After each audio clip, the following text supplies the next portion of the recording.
Hermanos, la gracia y la paz de Dios nuestro Padre sea con todos los hermanos en el Señor Jesús y en su Santo Espíritu.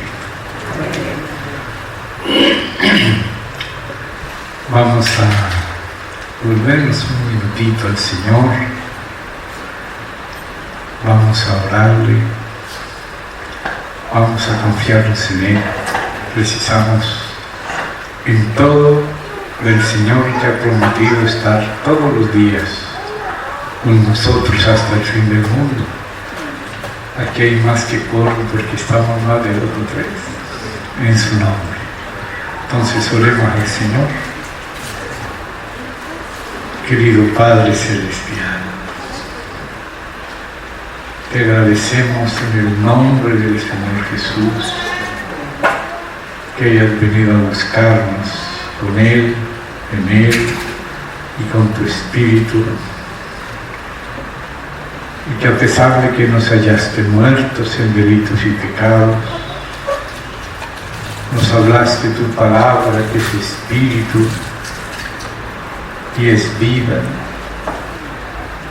y nos diste vida aún estando muertos. Nos resucitaste, nos sentaste contigo,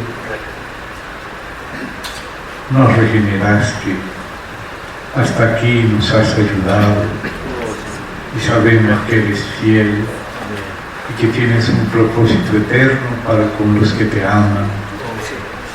Deseamos ser de los que te aman, Padre. Pedimos que nos limpias, nos cubras totalmente con la preciosa sangre del Cordero, perdona nuestros pecados, cúbrenos de nuestra fragilidad, sé tú con nosotros, porque a nadie tenemos sino a ti en el cielo. Y aquí en la tierra, ¿en quién confiaremos sino solo en ti? Te damos gracias que nos hayas preparado, Señor, esta ocasión, la cual ponemos en tus manos y nosotros mismos nos colocamos en tus manos, deseando que tú con tu Espíritu puedas hablarnos, puedas tocarnos, puedas fortalecer nuestro hombre interior con tu Espíritu, puedas también renovar nuestras almas, puedas vivificar nuestros cuerpos mortales, nos ayudes y nos encamines más y más hacia ti, en tu longanimidad y paciencia y bondad. Te pedimos que al abrir tu palabra, conforme tú nos conduzcas, nos toques, Señor, y también nosotros podamos tocarte, recibir vida del fluir de tu Espíritu y luz de la vida en nuestros entendimientos.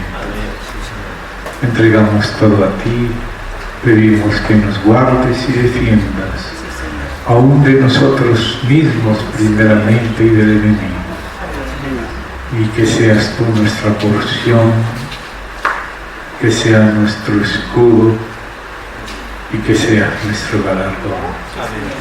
En el precioso nombre del Señor Jesucristo. Amén.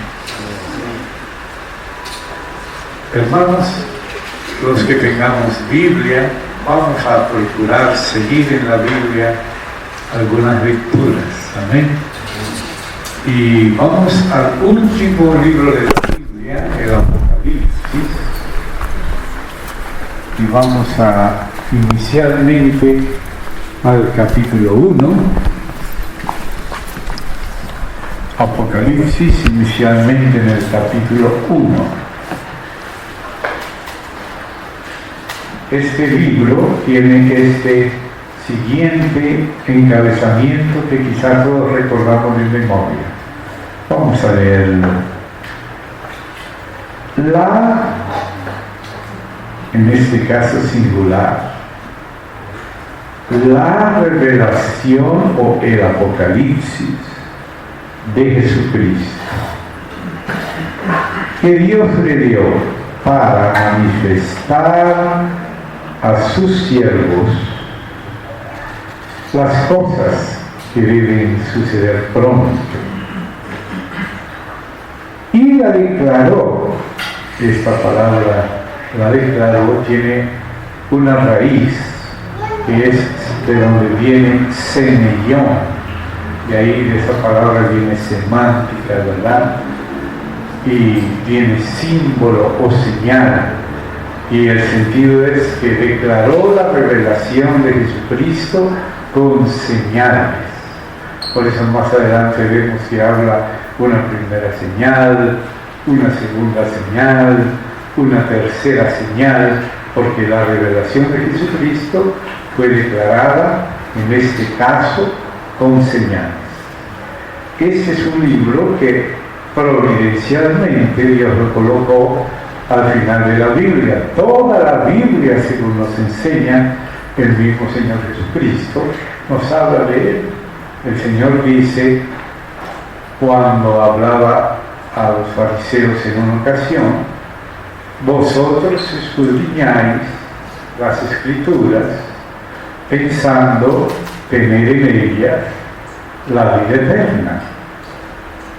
Y Él lo confirma, sí, ¿no? Ellas dan testimonio de mí. O sea, todas las Escrituras en ese tiempo, cuando habló Jesús a los fariseos, estaba indicando principalmente el Antiguo Testamento, pero Él anunciaba el Nuevo.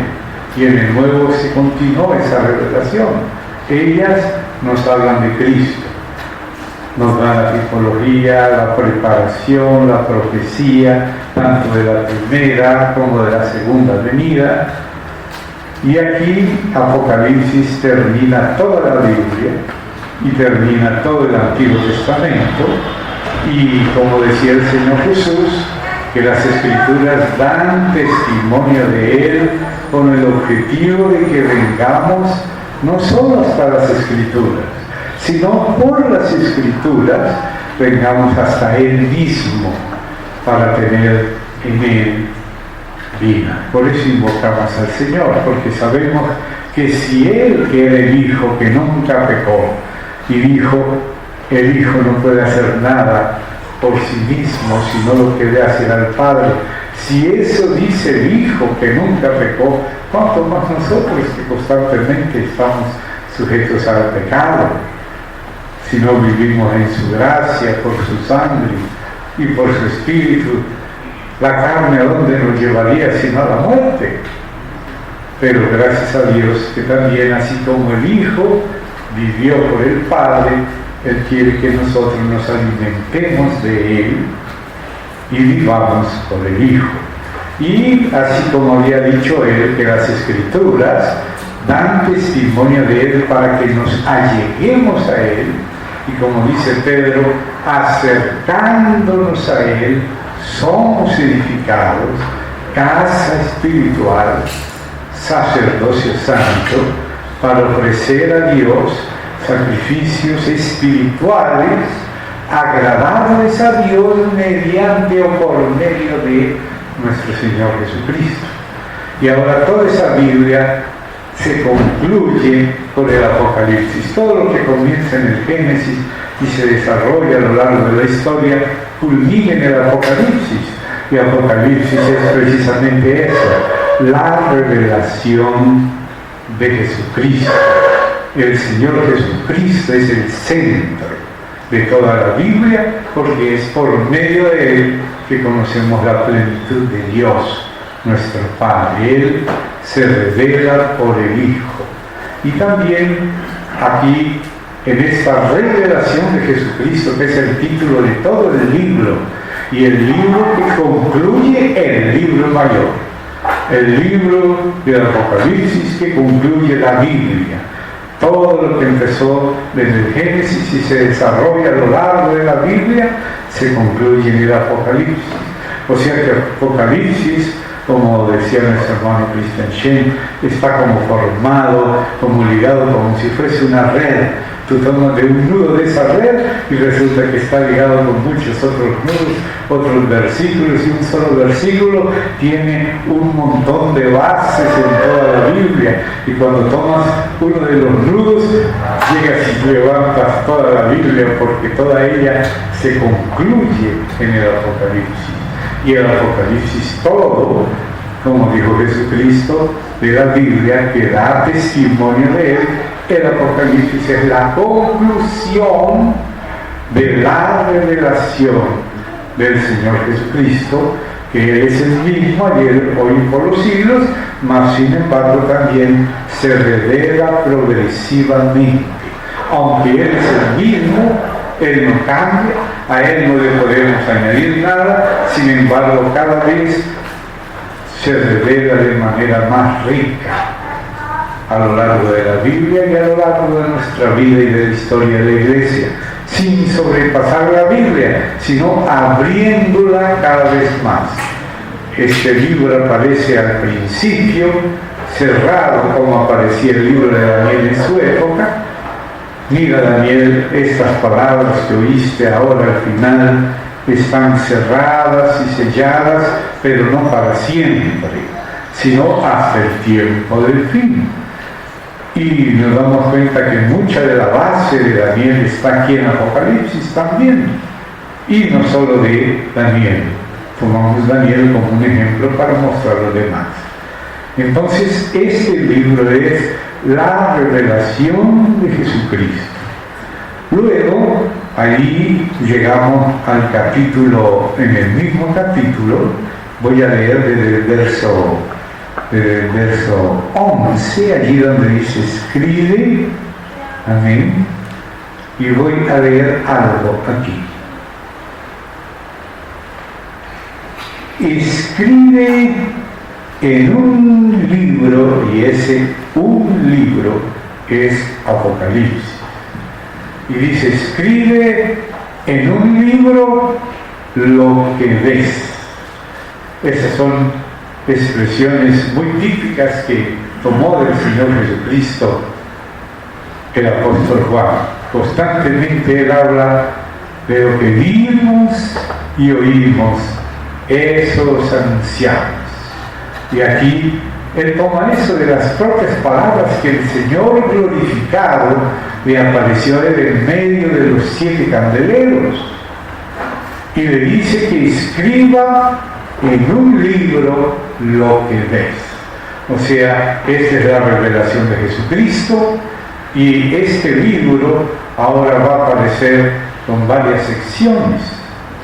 Entonces, lo que aparece en el 11, un libro, la revelación de Jesucristo, lo que ves. Este libro de la revelación de Jesucristo contiene lo que Juan vio.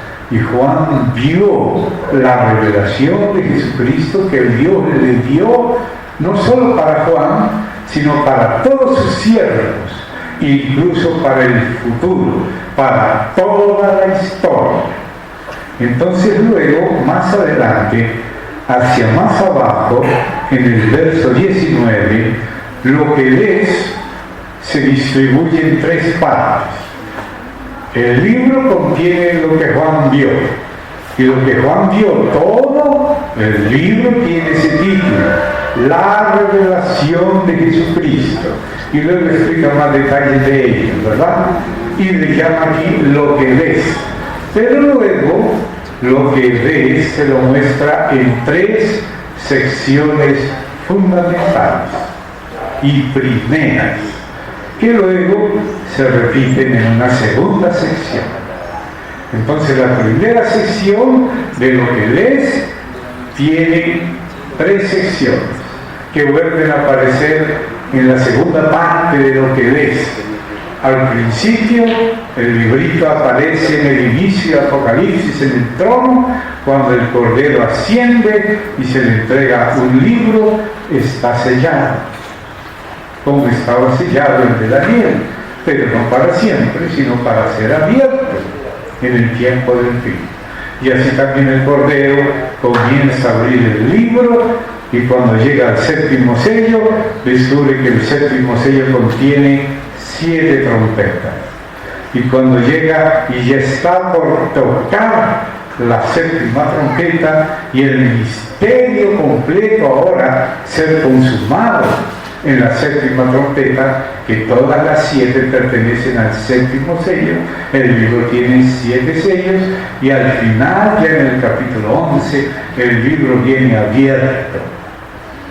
Ya el ángel del pacto desciende con el libro abierto y le pide a Juan que se lo coma, así como también el libro que se le entregó a Ezequiel por la revelación de la imagen y semejanza de Dios, como se dice esa visión del capítulo 1 de Ezequiel.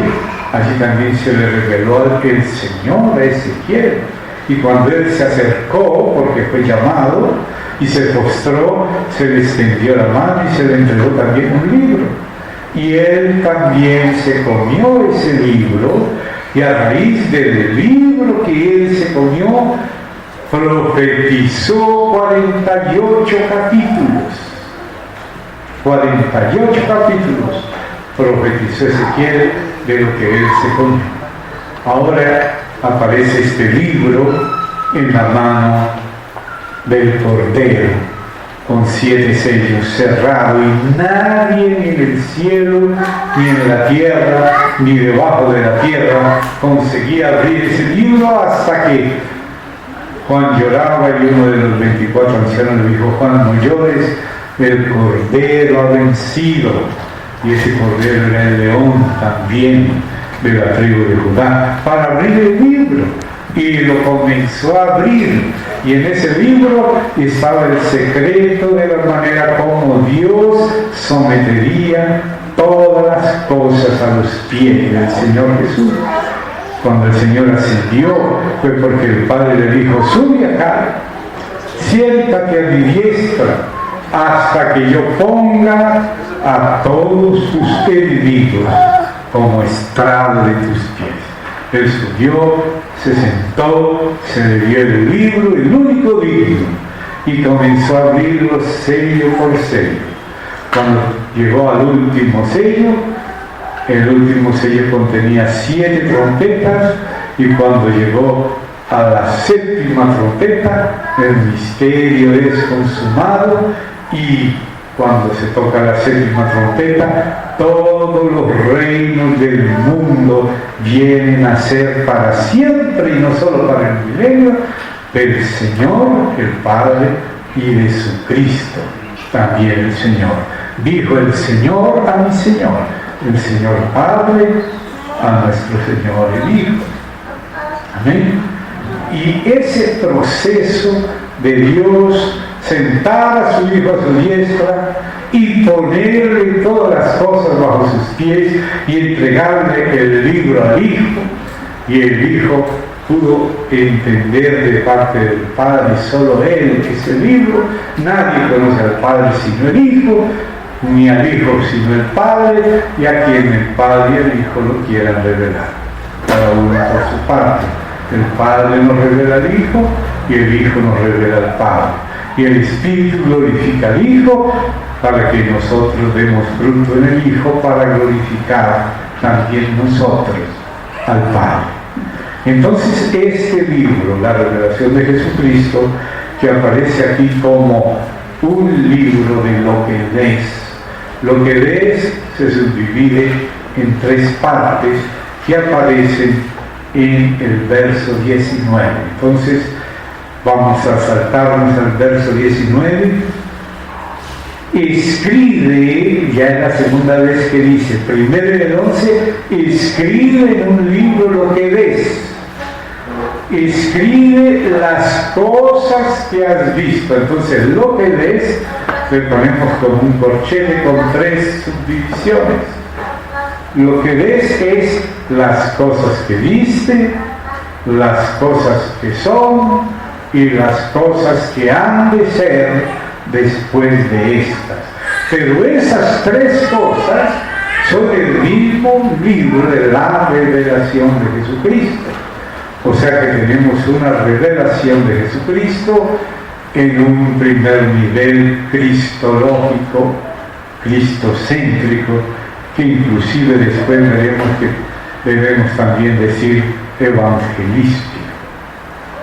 Pero lógicamente que la revelación de Jesucristo no se queda solamente en el nivel evangelístico y en el nivel del fundamento, sino que sobre ese fundamento hay la edificación por el Señor Jesucristo de su iglesia. Él dijo, yo edificaré mi iglesia. Entonces hay una revelación de Jesucristo en la edificación de la iglesia. Hay un aspecto eclesiológico también en la revelación de Jesucristo. Y por eso la iglesia solo puede ser edificada sobre el fundamento, la base, la roca de la revelación de Jesucristo. Pero luego nos damos cuenta que la revelación de Jesucristo tiene también un aspecto escatológico. Primero cristológico, segundo eclesiológico, tercero escatológico, pero esos tres aspectos son la revelación de Jesucristo. Lo que lees es lo que viste, las cosas que son y las cosas que han de ser después de esta. Entonces ahora pasemos, estamos viendo el esquema más simple, como decir el esqueleto. Ahora pasemos a la segunda parte del libro. Lo que les dije aquí, la primera parte tiene esa triple subdivisión que continúa en la segunda parte, porque la primera y la segunda toda es la revelación de Jesucristo. Solo que la revelación de Jesucristo tiene un inicio que va del 1 al 11 y una confirmación y completación que va del 12 al final. Y eso vamos a verlo entonces en el capítulo 10, inicialmente, los que quieran acompañarme al capítulo 10. En el capítulo 10 dice lo siguiente: vi descender del cielo a otro ángel fuerte. Ahora dice fuerte. Y aquí hay una descripción de él. Envuelto en una nube con el arco iris sobre su cabeza. El arco iris es la señal del pacto. Y si él tiene el arco iris sobre su cabeza, es como se le llama en Malaquías el ángel del pacto. Y su rostro era como el sol, y sus pies como columnas de fuego. Tenía en su mano un librito abierto. Y ahora le llamo librito porque es la última parte, como decir, la cerecita encima del ponqué. Hace un bizcocho, un ponqué, una torta, la adorna y todo, y luego le pone la cerecita final. Vamos a decir que toda la Biblia es el ponqué completo, y el librito abierto que se tenía que comer Juan desde aquí en adelante corresponde a lo que él se comió, igual que Ezequiel, y profetizó otra vez acerca de lo que ya había profetizado. O sea, está confirmando lo primero que habló. Y eso lo vamos a ver aquí mismo en lo que estamos leyendo en el 10. Entonces estamos ahora en el versículo 4 ahora. En el 2 tenía en su mano el librito abierto, puso su pie derecho sobre el mar y el izquierdo sobre la tierra, y dice así: y clamó a gran voz como ruge un león. ¿No? ¿Qué características de este ángel del pacto? Con el arco iris, con el rostro como el sol, con la voz del león.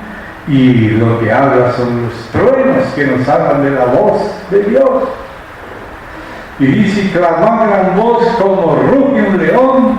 Y cuando hubo clamado 7 truenos emitieron sus voces. Cuando los 7 truenos subieron, emitieron sus voces, yo iba a escribir, fíjese, hay cosas que Dios solo le reveló a Juan. ¿Quién iba a ser el traidor? Y lo que dijeron las 7 voces. Él lo oyó y lo iba a escribir, pero se le mandó no escribirlo. En el capítulo 5, miren un detalle de este libro. 5:1. Vi en la mano derecha delante del que estaba sentado en el trono un libro escrito por dentro y por fuera, sellado con 7 sellos. Estaba sellado. Ahora el libro está abierto y la parte que quedó afuera fue lo que dijeron los 7 truenos y que Juan oyó, pero que se le mandó no escribirlo. Entonces quiere decir que eso continuó todavía escondido. Cuando los 7 truenos subieron, emitidos sus voces, verso 4 del 10, yo iba a escribir, pero oyó una voz del cielo que me decía: sella las cosas que los 7 truenos han dicho y no las escribas. Estaba escrito por dentro, que es lo que se abrió, pero lo que estaba afuera se quedó sellado. Y dice: y el ángel que vi en pie sobre el mar y sobre la tierra levantó su mano derecha al cielo y juró por el que vive por los siglos de los siglos, que creó el cielo y las cosas que están en él, y la tierra y las cosas que están en ella, y el mar y las cosas que están en él, que juró que el tiempo no sería más. O sea, faltaba solamente la 7ª trompeta.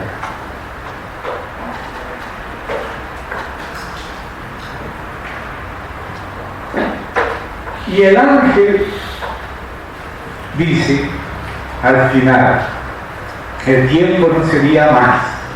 O sea, cuando se toque la 7ª trompeta, lo vamos a ver acá, todo el misterio de Dios será consumado. Y lo curioso es que no es consumado al final del toque de la trompeta, sino al inicio del toque. Y la trompeta abarca hasta la Nueva Jerusalén. Pero comienza con la segunda venida del Señor Jesús y unos detalles relacionados con ella, inmediatamente anteriores y posteriores, como lo vamos a leer juntos. Entonces, sigamos leyendo aquí.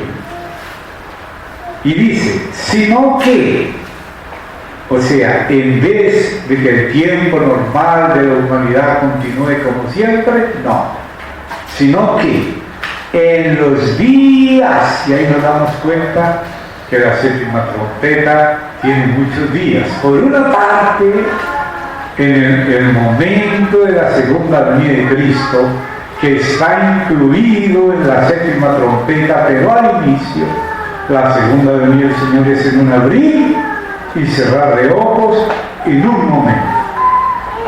Pero después que viene, hay el tribunal de Cristo, el juicio de las naciones, el milenio, la batalla final, el juicio del trono blanco, la destrucción o desaparecimiento del cielo viejo y la tierra vieja, y luego el aparecimiento después del trono blanco, del juicio, el cielo nuevo, la tierra nueva, la nueva Jerusalén.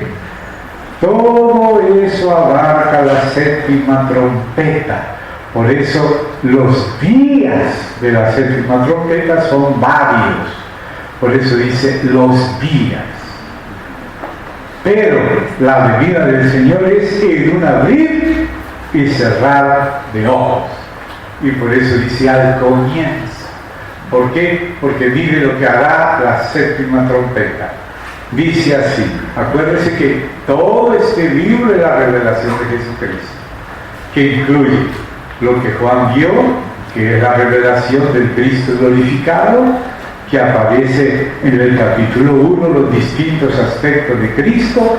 Cada una de las señales revela un aspecto de lo que Él es. Y después le hablaron de la cabeza, entonces la cabeza es el que alimenta el cuerpo, aparece en medio de 7 candeleros, y al hablarle a 7 candelarios el Señor, el Espíritu le está hablando a todas las iglesias por medio de lo que Cristo habla a los 7 candeleros. Todos los asuntos clave de la iglesia que Cristo trata con esas 7, al final de cada una de esas 7 dice: el que tiene oído, oiga lo que el Espíritu dice a las iglesias. O sea que el Señor, al hablarle a 7 y tratar los asuntos que trata con esas 7, Él está tratando con todas las iglesias de la tierra y de la historia. A todas las iglesias le habla el Espíritu lo que Cristo le habla a cada una.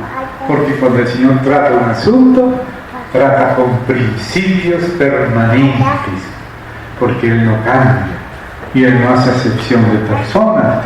Si aquí está mal el nicolaísmo, también está mal en cualquier iglesia. Si Él no acepta el jezabelismo ni acepta el balamismo, no lo acepta en ninguna iglesia. Pero si Él aprueba esto aquí y esto allá, lo aprueba en todas las iglesias. Lo que está bien y lo que está mal, porque esa era una de las tareas del sumo sacerdote.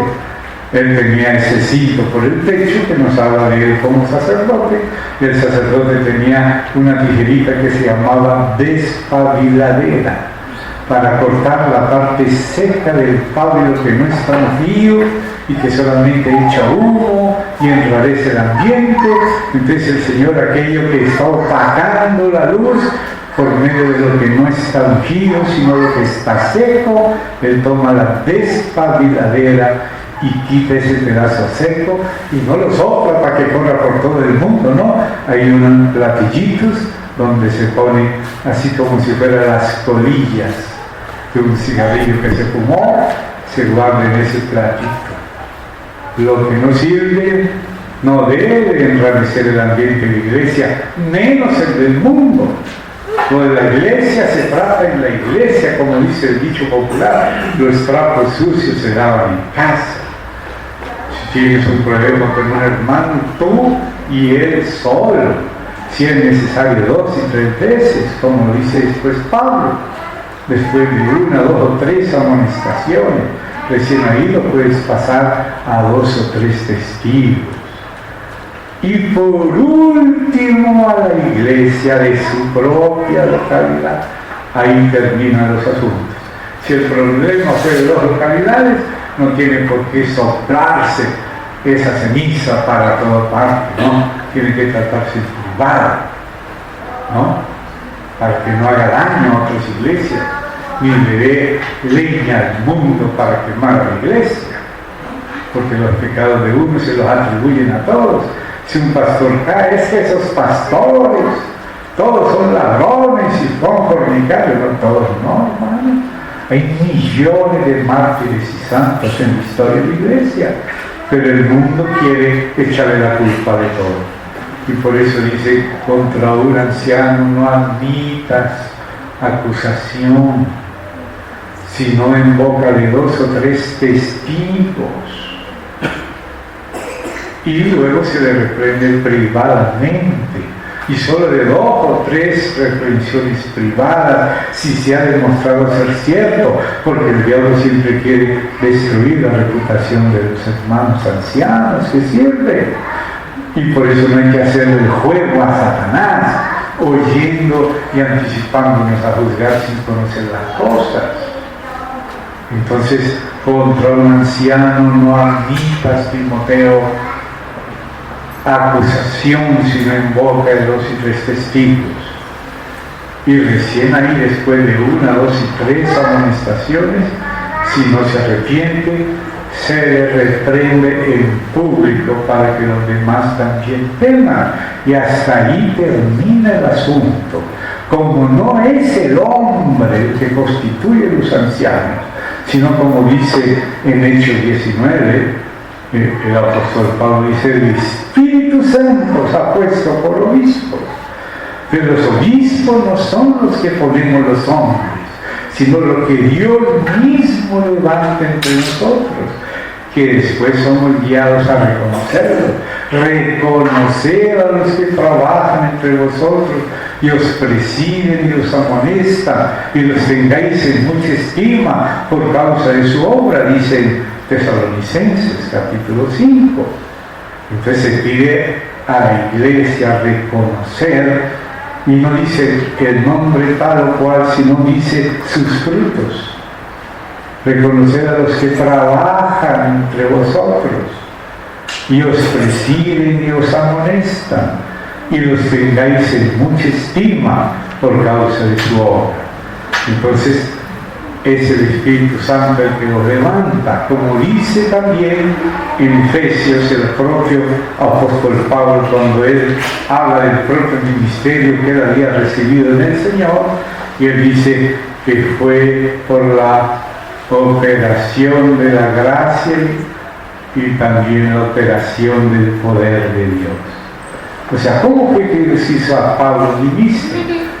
Dándole gracia y operando con su poder, la gracia de Dios y el poder de Dios operando en los hermanos, y es la manera como el Señor hace servidores, que la palabra ministro no es para ponernos por allá en los palacios, sino, como decíamos la otra vez, para bajar la corbata y convertirla en delantal y lavar los pies de los hermanos.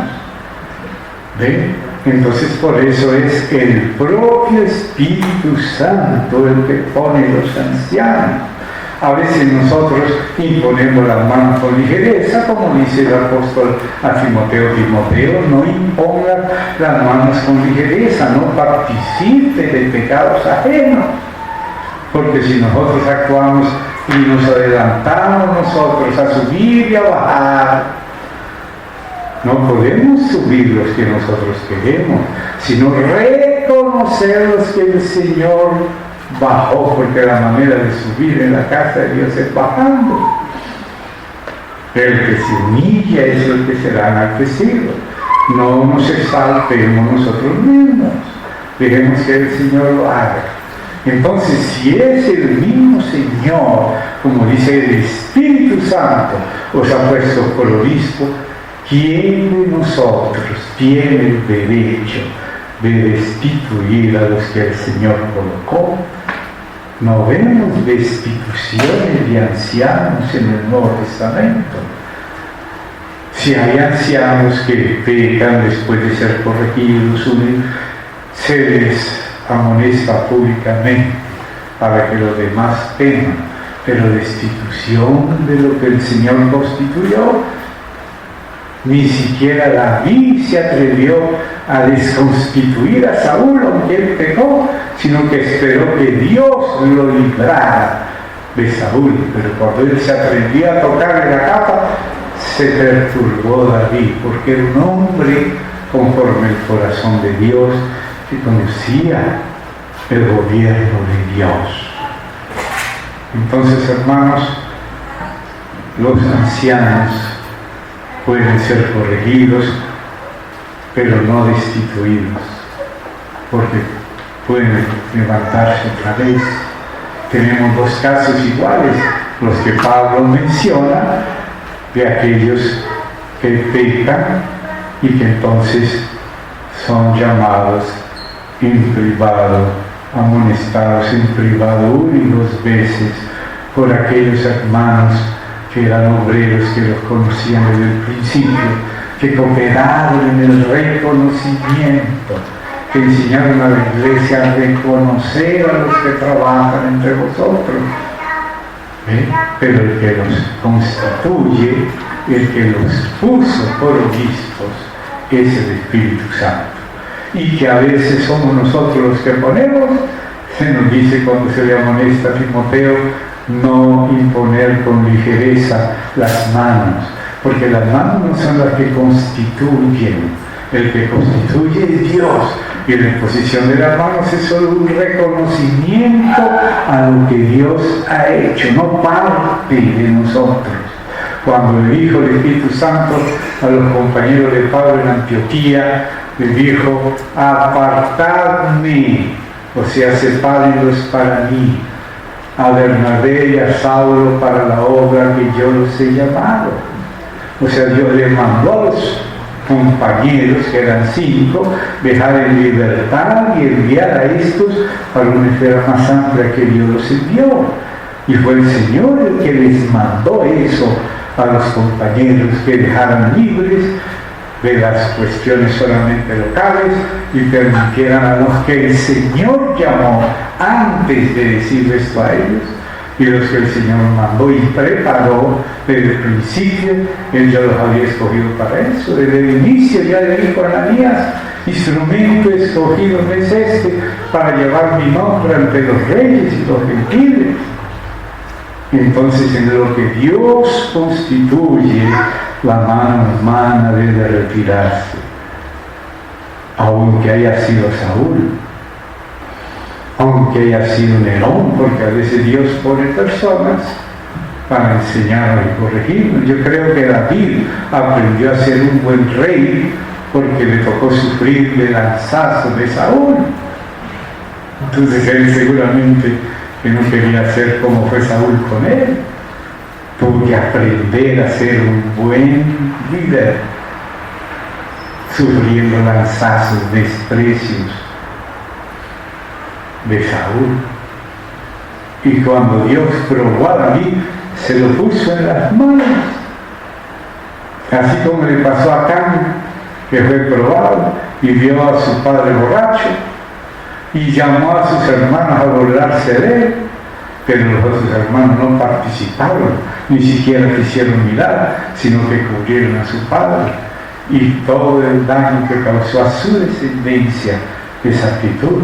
Y David también fue probado cuando Saúl le fue puesto en bandeja y lo hubiera podido matar a David, pero David dijo: pero este es el ungido de Dios.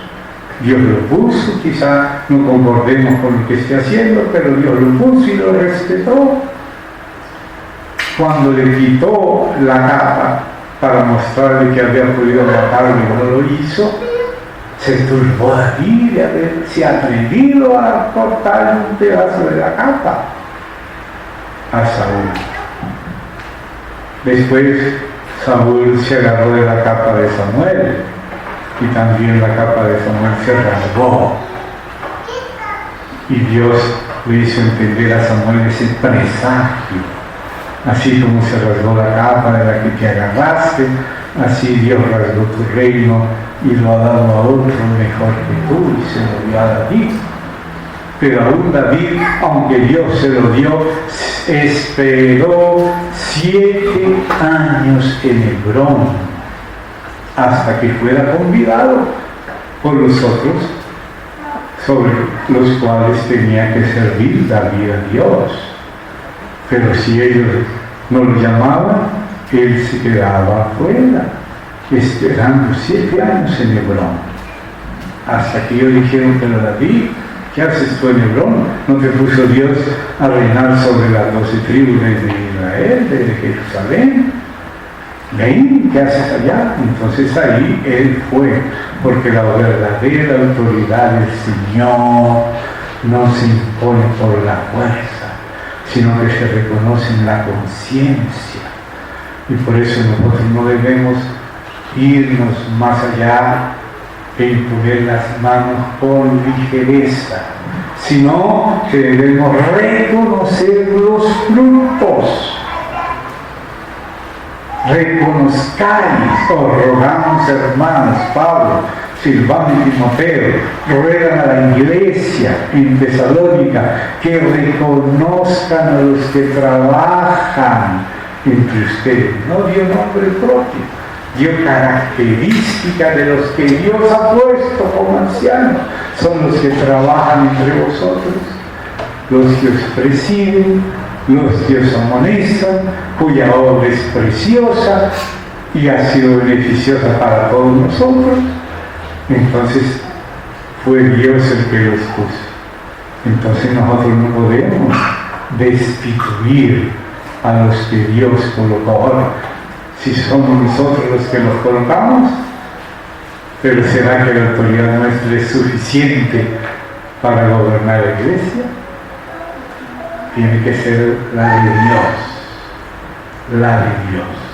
Entonces aquí vemos primero la revelación de Jesucristo, lo que es el Cristo glorificado, las cosas que has visto.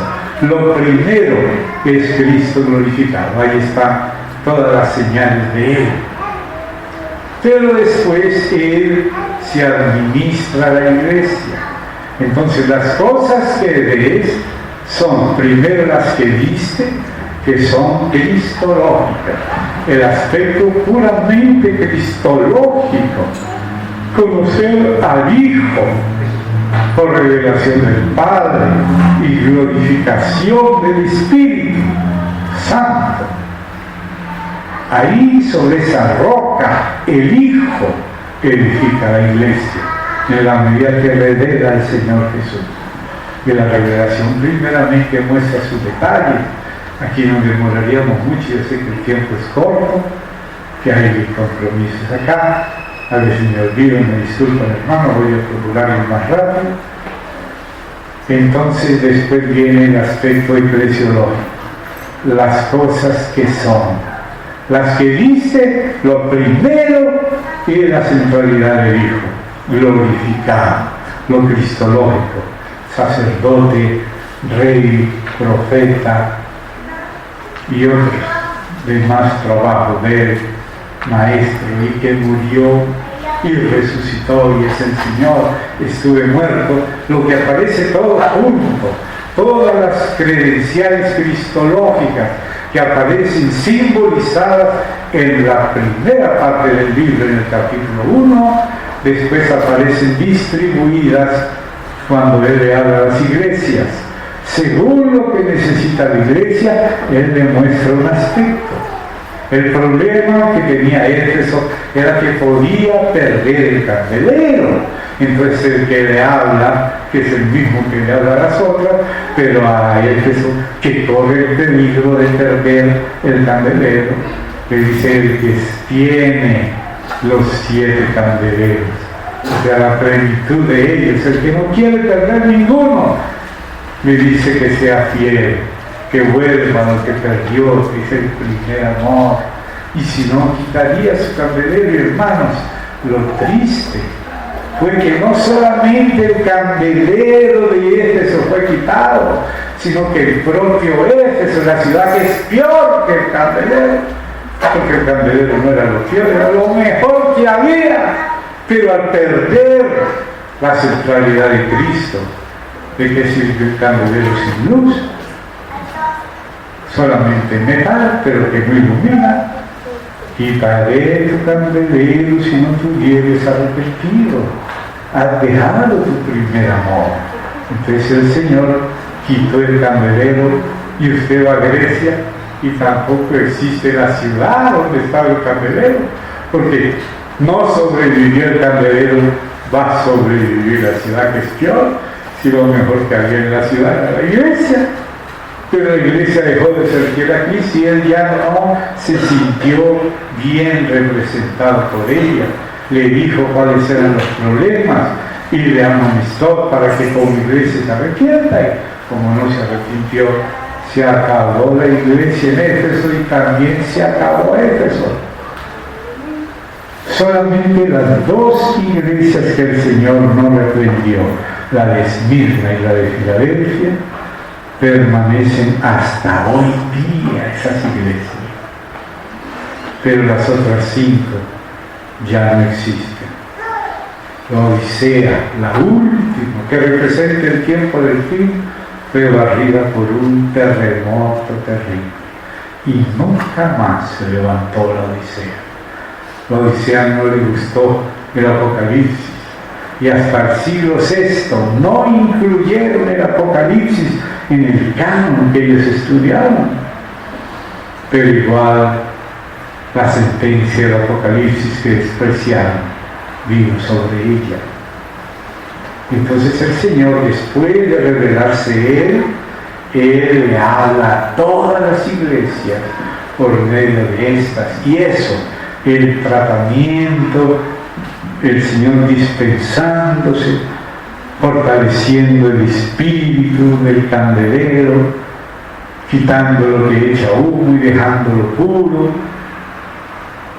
corrigiendo, aprobando lo bueno. Esto tengo a tu favor, pero tengo contra ti esto. Como cualquier sacerdote tenía que mantener esos candeleros bien puesticos delante del Señor.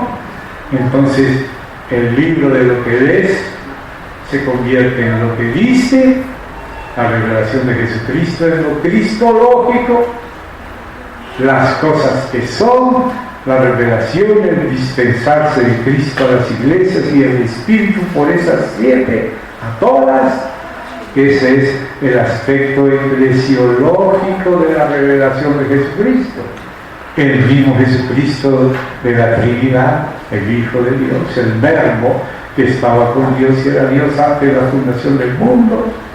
El Cristo de la eternidad es el Cristo también por medio de quien Dios creó todas las cosas, y es el Cristo también que sustenta todas las cosas, el que provee todo, el que planeó y el que creó, y es el que redimió, y es el que juzga, y es el que reina. Y es también el Cristo de la cruz, el mismo de los sellos, de las trompetas, de los truenos, de las tazas de la ira. El mismo Cristo Cordero, es el mismo Cristo León.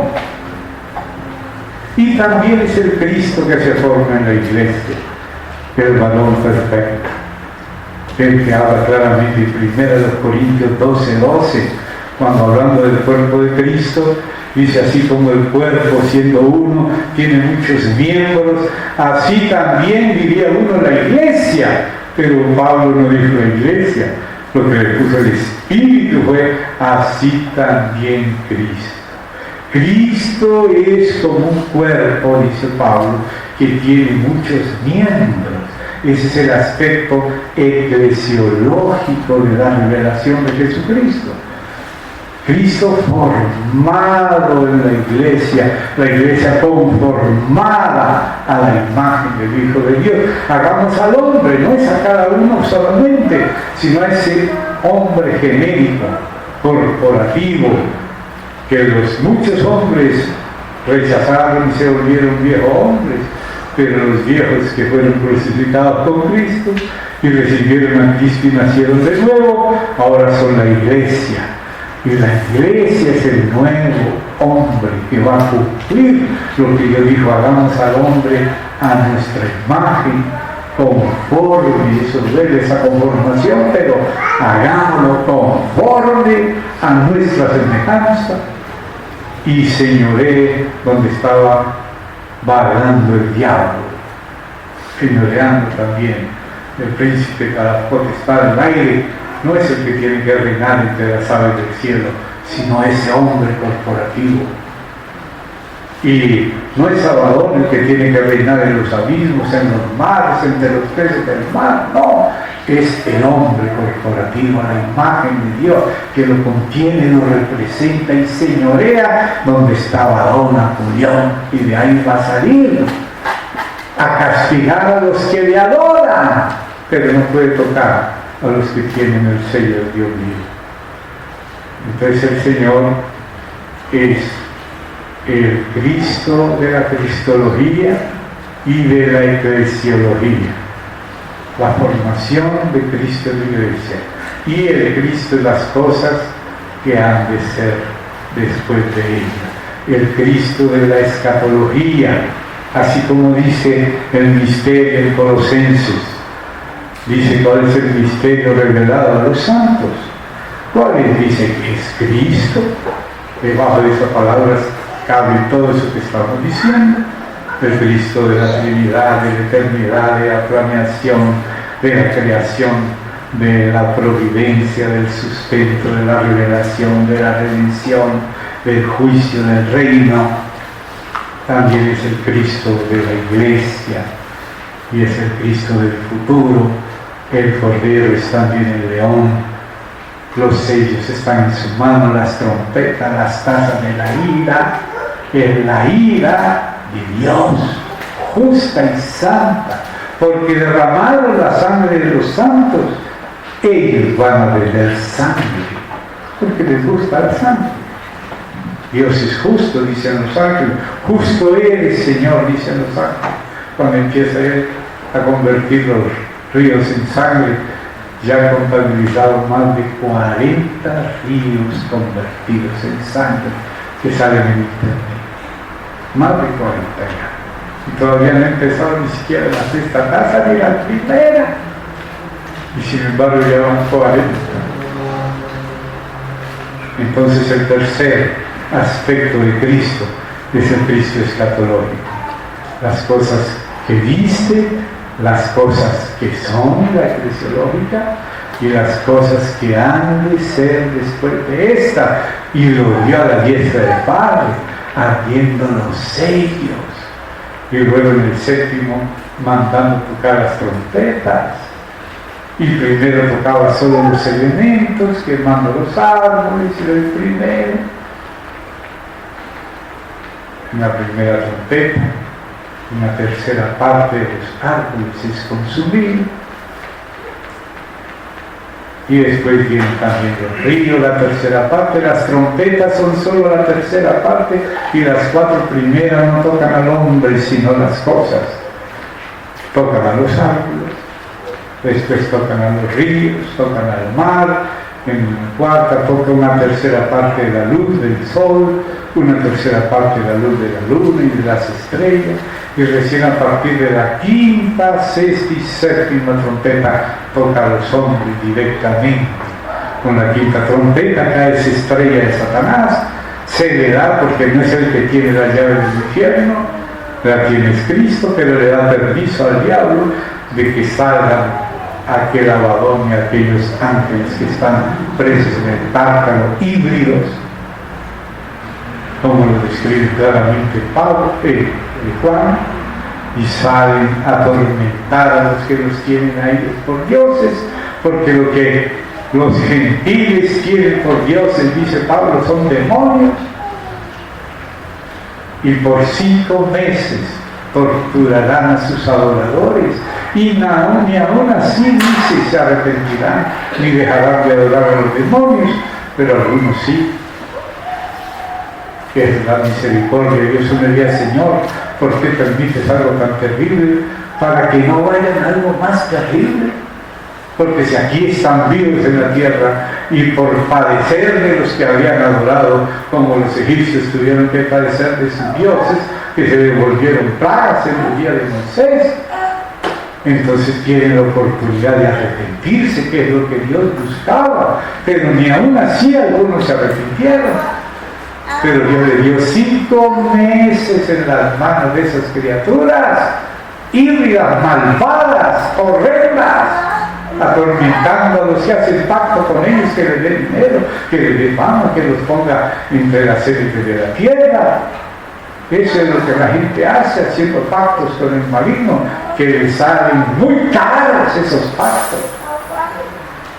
Porque cuando se les acabó el tiempo, les piden el alma que pactaron.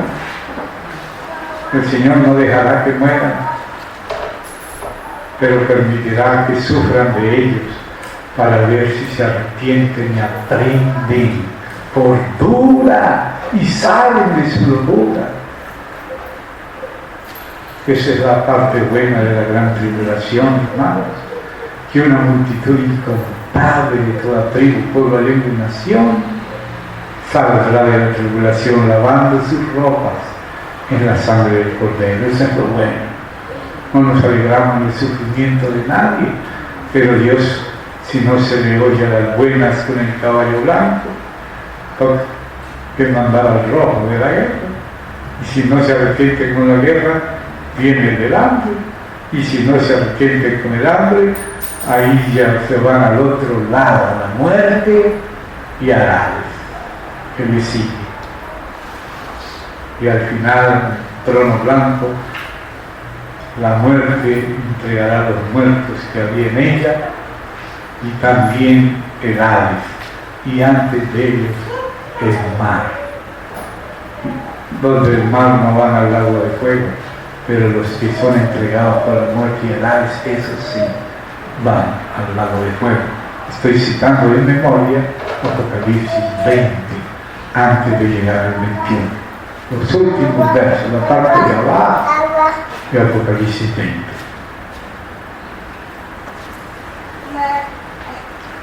Entonces, hermano, aquí en el 10 sigue así. En los días de la voz del séptimo ángel, cuando él comience, porque tiene varios días, y cuando comience esos días, cuando comience a tocar la trompeta, que es la séptima, el misterio de Dios se consumará en el comienzo, porque en el comienzo de la venida de Cristo, como él lo anunció a sus siervos los profetas. De eso trataban los siervos y profetas. La voz que oí del cielo habló otra vez conmigo y dijo: ve y toma el libro que está abierto en la mano del ángel que está en pie sobre el mar y sobre la tierra. Y fue al ángel diciéndole que me diese el librito. Y él me dijo, mira, parecido lo que le dijo la imagen de Dios en la visión de los carros de Ezequiel y el trono. También se le dio el libro de Ezequiel, cómetelo. Y lo mismo a Juan: tome el librito que está abierto en la mano del ángel. Solo el Cordero podía abrir este libro. Y fui al ángel diciéndole que me diese el librito, y él me dijo: toma y come, y te amargaré el vientre, pero en tu boca será dulce como la miel. Entonces tomé el librito de la mano del ángel y lo comí, y era dulce en mi boca como la miel, pero cuando lo hube comido amargó mi vientre. Y él me dijo, note para qué se le dio este librito: es necesario que profetices otra vez. La palabra es palim, otra vez, de nuevo, nuevamente, palim, otra vez, que profetices otra vez sobre muchos pueblos, naciones, lenguas y reinos. O sea que él ya había profetizado en la primera parte, del 1 al 11 fue la primera parte. Pero ahora se le da el libro abierto para que se lo coma y profetice otra vez. ¿De qué? De lo que ya había profetizado. Él ya había profetizado de tribus. En el capítulo 7 habló de las 12 tribus de Israel, los 144.000. Y ahora cuando aparece profetizando en el 14, está profetizando otra vez de lo mismo que había profetizado. Después de profetizar en el 7 de los 144.000 de las tribus de Israel, profetizó sobre toda otra tribu, pueblo, lengua y nación, que lavarían sus ropas en la sangre del Cordero, saldrían de la tribulación esa multitud incontable. Y también en el 14, después que vuelve a mencionar las 12 tribus, y estas no son diferentes, sino que son las mismas, porque está profetizando de nuevo lo que ya antes había profetizado de tribus, pueblos, lenguas y naciones. Y eso fue en el 7, y ahora profetiza de nuevo sobre esas mismas tribus y naciones, completando y confirmando la profecía. Porque en boca de 2 o 3 testigos tiene que constar toda palabra. Si los 144.000 del 7 no son los mismos del 14, no están confirmados. Pero los del 7 confirman al 14 y los del 14 confirman al del 7, porque están profetizando otra vez sobre tribus. La primera profecía fue en el 7, la segunda en el 14. ¿Y qué sigue después? Cuando habla de los 144.000 en el 14, o sea, las profecías acá hasta el 7 es la primera vez que profetiza. Pero se le da el libro abierto para que se lo coma y profetice otra vez. O sea que Apocalipsis, la segunda parte, es el contenido que él se comió y profetizó. ¿Qué había en ese librito abierto que él se comió? Lo que profetizó todo el capítulo 12 hasta el final de Apocalipsis, es el librito abierto. Toda la Biblia termina en el Apocalipsis. El Apocalipsis tiene 2 partes y cada una de esas 2 partes trata 3 aspectos de la revelación de Jesucristo. Y vamos a ver en la segunda parte esos 3 aspectos. Lo que dice que es cristológico, cristocéntrico y, como le dije, incluso evangelístico, porque el evangelio es acerca de su Hijo. No nos predicamos a nosotros mismos, sino a Jesucristo como Señor. Ellos no cesaban de enseñar y predicar a Jesucristo.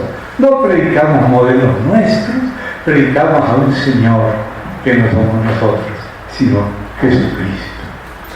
Entonces pasamos al 14, Apocalipsis 14, ahí pasamos después del 10 a la página siguiente, y ahí dice desde el 6, del 1 al 5 están los 144.000 de las tribus, por eso están con el monte Sión. Les dije que en boca de 2 o 3 testigos tenía que costar toda palabra para confirmarse uno con el otro. El tercer testigo que habla de este remanente final de Israel está en Sofonías, desde el capítulo 2 y final. Ahí él habla del remanente de Israel. Y lo que se dice de los 144.000 citados en el 14 es lo mismo que se dice del remanente de Israel en Sofonías. Ahí habla de ese cántico que nadie podía cantar, habla que serían personas limpias, puras, su boca. Lo que se habla de los 144.000 del 14 de Apocalipsis es lo que se habla del remanente de Israel en Sofonías. Y es el mismo de los 144.000 del 7, que es la profecía que ya había hecho una vez sobre tribus y después sobre lenguas y naciones. Ahora se come el libro y lo confirma, profetiza de nuevo sobre lo mismo.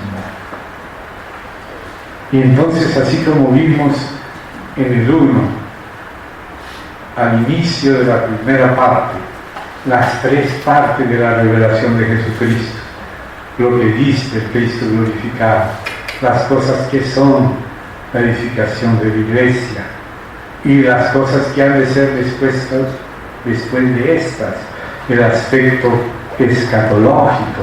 Ahora se repiten en el librito abierto, que es la segunda parte. Y esas 3 cosas aparecen desde el 6. Vi volar por el medio del cielo a otro ángel que tenía el Evangelio eterno, hermanos. El Evangelio eterno es el único Evangelio. No hay muchos Evangelios, hay uno solo. Y el eterno es de eternidad a eternidad. Es el único y el mismo de siempre. Ese es el Evangelio eterno. O si no, si es otro distinto, no es el mismo de siempre, no es el eterno, pero no hay otro evangelio sino uno solo.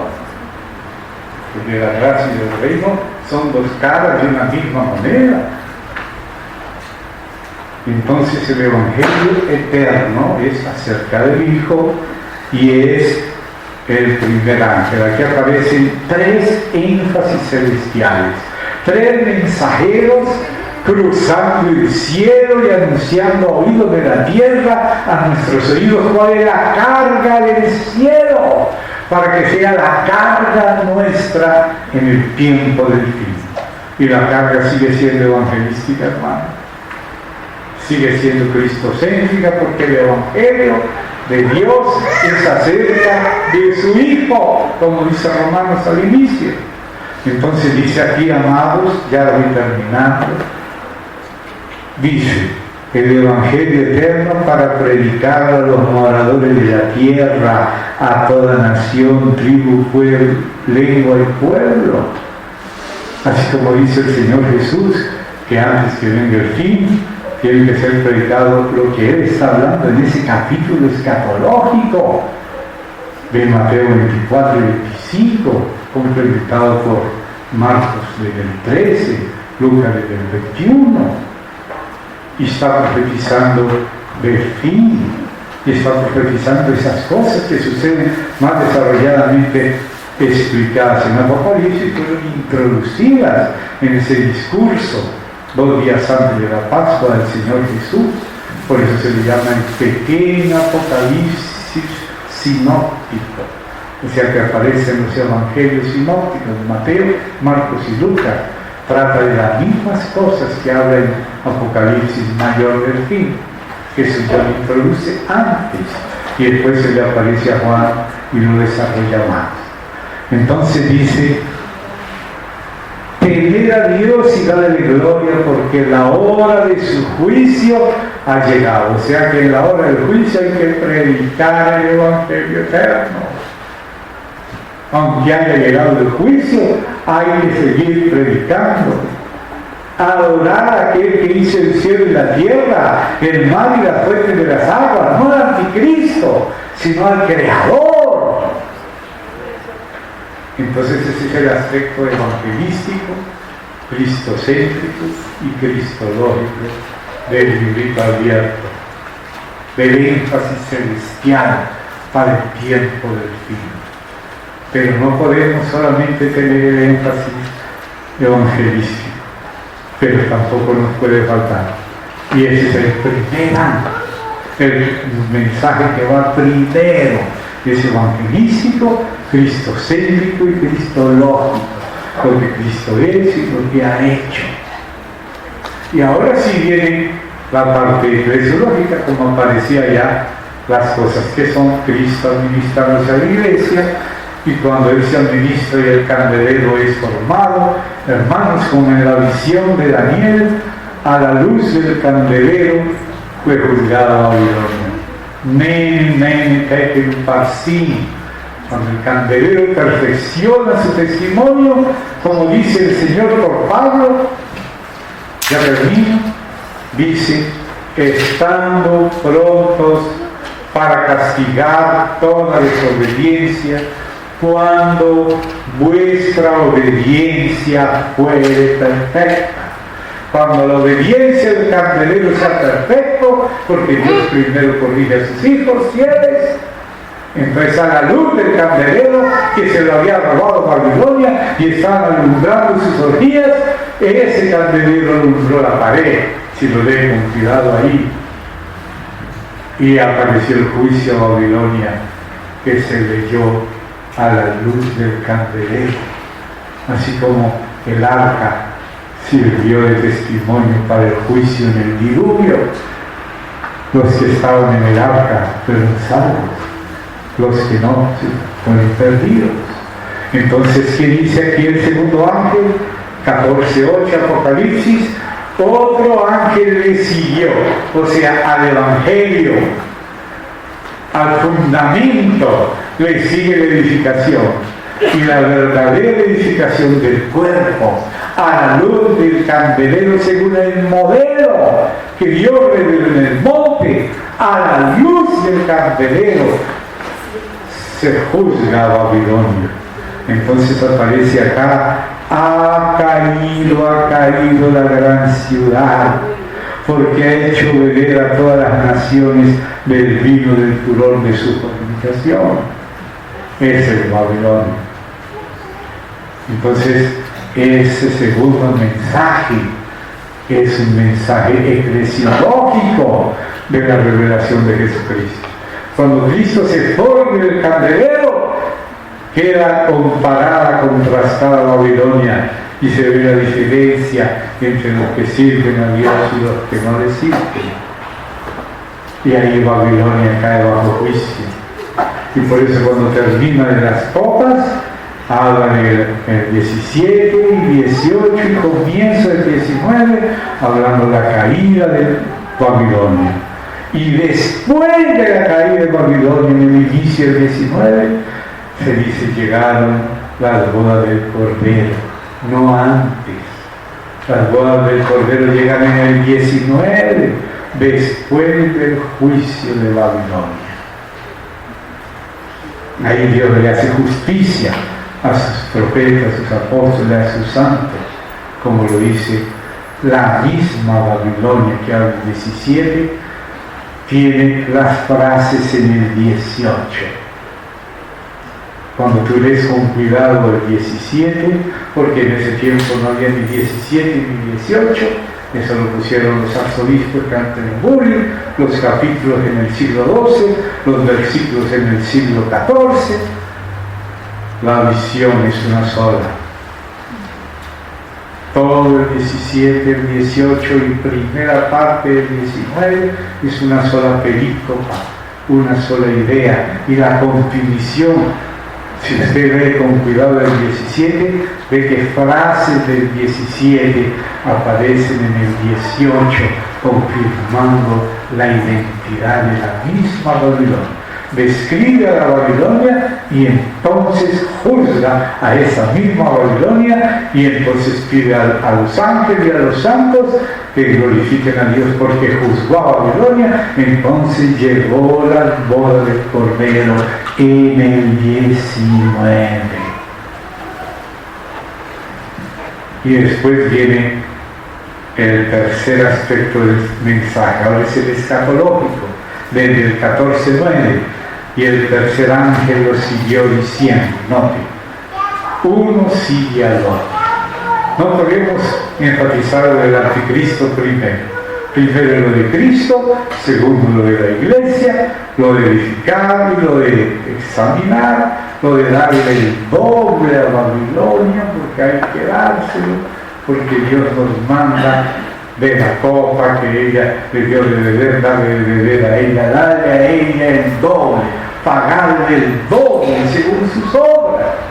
No, a veces queremos ser como tan correctos humanamente, pero lo correcto es decir la verdad, no para ofender, sino para despertar, sacudir la conciencia y que tengan la oportunidad de salir, de arrepentirse y volver a Jerusalén y edificar la casa y la ciudad de Dios.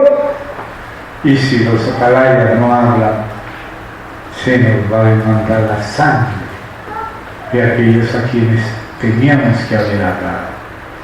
Entonces ya termino acá y dice, sí, diciendo a gran voz. Algunos quieren que no se hable a gran voz, sino calladitos y en privado, pero Dios quiere que sea a gran voz, para que se oiga, porque hay mucho ruido por ahí. Si no se alza la voz, a gran voz, si alguno adora a la bestia y a su imagen y recibe la marca en su frente o en su mano, él también beberá del vino de la ira de Dios, que ha sido vaciado puro en el cáliz de su ira, y será atormentado con fuego y azufre delante de los santos ángeles y del Cordero, y el humo de su tormento sube por los siglos de los siglos.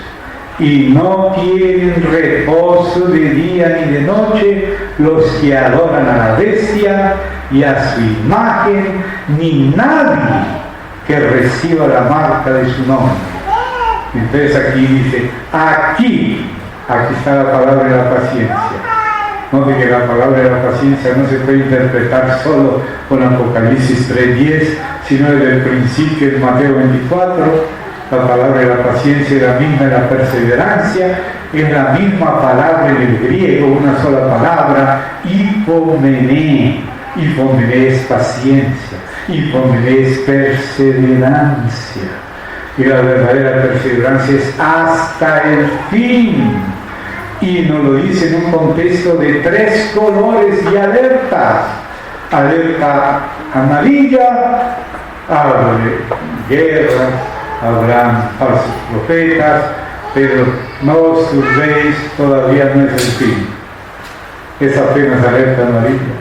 Pero cuando empiezan los principios de los dolores y os empiezan a tribular y todas las naciones a perseguir, es principio de dolores. Las trompetas son solo 1/3 del juicio. Vea, la trompeta y la palabra tercio aparece constantemente. Pero lo que consuma son las tazas de la ira, las copas. Y es así, no es un tercio, es el resto. No una tercera parte que se oscurece, habrá oscuridad, como la hubo en Egipto, para Egipto, la habrá para el mundo en las tazas de la ira. En el gobierno del anticristo habrá esa oscuridad. Mírelo en la quinta taza o copa de la ira. ¿Y qué más dice ahí? Y dice, aquí está la paciencia, donde el contexto de la palabra de la paciencia. Apocalipsis 14, Apocalipsis 13, Mateo 24 y Apocalipsis 3:10.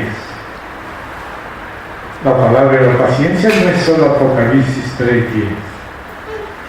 ¿Qué dice Apocalipsis 3:10?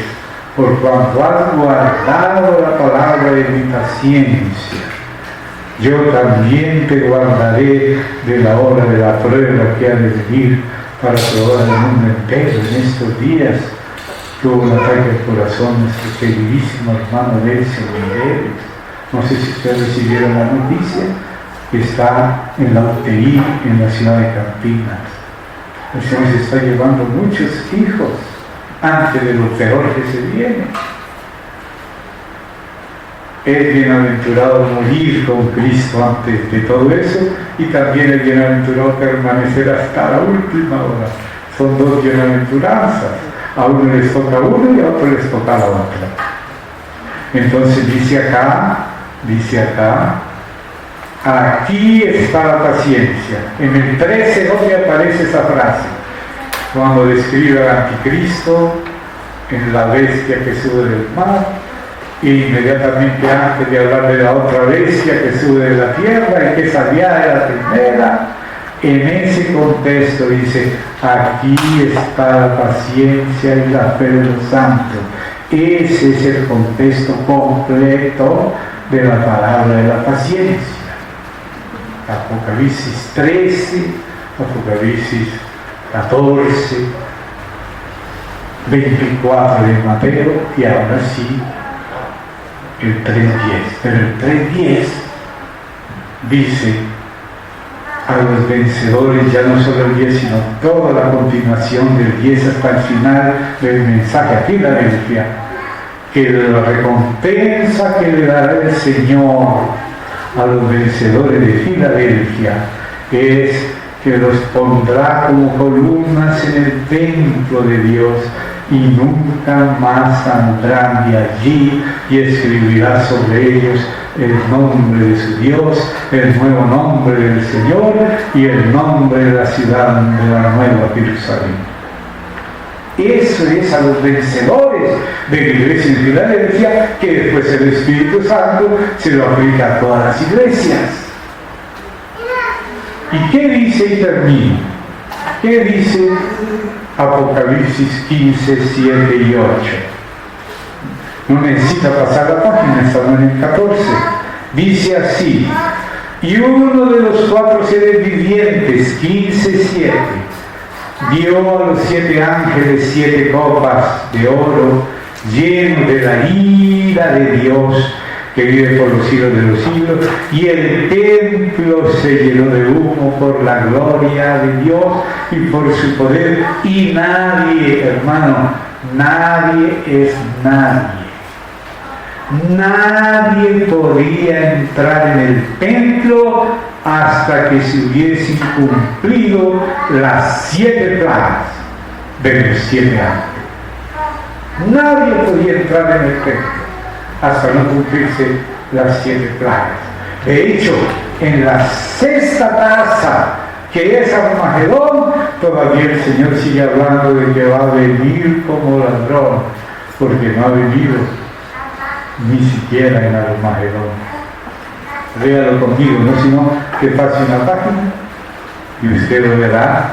Ya de la 5ª taza ya está el anticristo. Véalo desde el 10, 16, 10.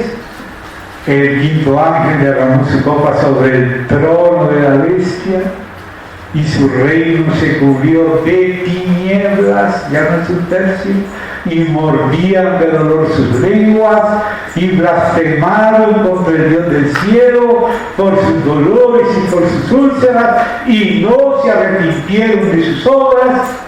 El sexto ángel derramó su copa sobre el gran río Éufrates y el agua de este se secó, hermano, y ya está seco. El Éufrates ya está seco. Entre en internet, busque el Éufrates secándose. Están las fotografías. Eran 16 metros de agua, de fondo, y ahora la gente está sentada en el fondo cuarteado y seco del Éufrates. Ya se está preparando la sexta copa, y ya empezó a adelantarse. Y dice: el sexto ángel derramó su copa sobre el gran río Eufrates, y el agua de este se secó para que estuviese preparado el camino a los reyes del oriente. Y vi salir de la boca del dragón, que es el diablo, de la boca de la bestia, que es el anticristo, de la boca del falso profeta, que es de la otra bestia, 3 espíritus inmundos a manera de rana, 3 espíritus inmundos que reúnen la gente. Ecumenismo religioso, globalismo político y económico. ¿Y a dónde van? Van a los reyes de la tierra en todo el mundo para reunirlos, pero no para la paz y seguridad como dicen en la ONU, para la batalla de aquel gran día del Dios Todopoderoso. ¿Qué dice el 19? Que vio a los reyes de la tierra, sus ejércitos, reunidos para guerrear contra el Cordero. Eso es lo que está detrás del ecumenismo, lo que está detrás del globalismo, de la política, de la economía mundial, de los ejércitos y sus reuniones, contra el Cordero y su ejército. No nos engañemos con esos movimientos ecuménicos y globalistas, internacionalistas. Eso es movido por Satanás, la bestia y el falso profeta, para guerrear contra el Señor. Y mire lo que dice allí: he aquí, note el contexto desde aquí, verso 15. He aquí, yo, dice el Señor, vengo como ladrón. ¿No ha venido como ladrón? En pleno Armagedón. Bienaventurado el que vela y guarda sus ropas para que no ande desnudo y vean su vergüenza. Y los reunió en el lugar que en hebreo se llama Armagedón. Después de la séptima casa, que es el peor terremoto de la historia y el último que habrá, el más terrible, con el cual Dios barrerá todo lo que se puede remover para que quede el reino inconmovible de la piedra que desciende y crece como un gran monte, el reino del Altísimo y de los santos del Altísimo. Pero todavía la sexta taza de la ira, donde está definiendo el Armagedón, ahí en el medio dice: he aquí vengo como ladrón. Lo dice que venía como ladrones antes de la tribulación, y aquí ya casi termina la sexta taza, ya está en plena sexta taza, ya el Éufrates ya está seco, todavía no ha empezado la sexta taza. Imagínense cómo será entonces. Y después viene ese terremoto terrible, aunque lo removible es removible. La tierra muda los polos magnéticos, como lo va a hacer en el sexto sello al comenzar la tribulación. Antes del séptimo llega el día de la ira y se abre el séptimo. El sexto es un primer terremoto de mudanza del polo magnético. Los cielos se enrollaron, como un libro se enrolla. Si esos son las estrellas y aquí arriba es de día, cuando se vuelcan los polos magnéticos, como dice la Biblia, estando el sol a mediodía se contrae, y donde era día queda de noche y de noche queda de día, está en la Biblia. No hay el tiempo de verlo ahora, ustedes lo pueden ver. El séptimo es las tazas, sexto sello antes y séptimo sello termina. La gran tribulación hecho está, y el Señor viene, como lo dice claramente otros pasajes. Entonces, hermanos, ahí estamos viendo esa parte que terminamos ahí, y dice así: aquí está la paciencia de los santos y los que guardan los mandamientos de Dios y la fe de Jesús. Oí una voz que desde el cielo me decía: escribe, bienaventurados de aquí en adelante los muertos que mueren en el Señor. Sí, dice el Espíritu, descansarán de sus trabajos, porque sus obras con ellos siguen. Gracias. Vamos a orar a Dios.